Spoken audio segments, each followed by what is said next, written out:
The unified duality of reality and redemption.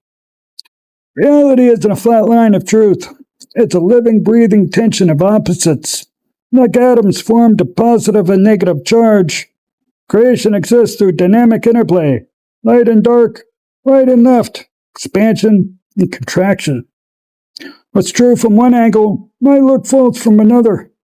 But that's not nihilistic relativism.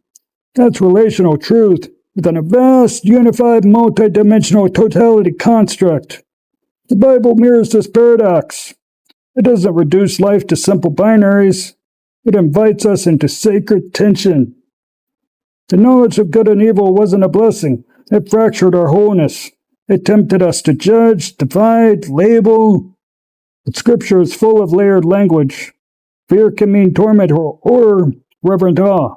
Discipline can mean punishment or loving correction that prunes us into fruitfulness.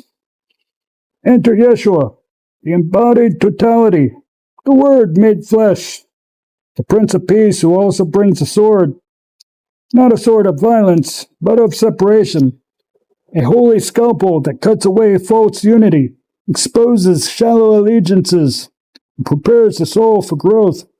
He divides not to destroy, but to reconcile, to make holy, set apart for a greater purpose.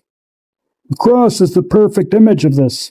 Heaven and earth meet humanity at a single point, a crucified reconciler.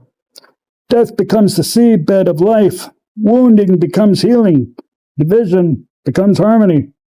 This is Elohim's dream, not uniformity, but unity, not sameness, but oneness, not judgment, but reconciliation.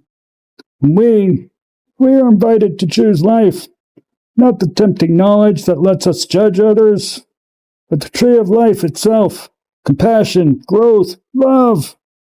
To follow Yeshua is to embrace paradox, to die and yet live, to lose and yet gain, and to trust that in the end, Elohim gets what Elohim wants, all things restored, all creation reconciled, and all duality resolved into perfect eternal love.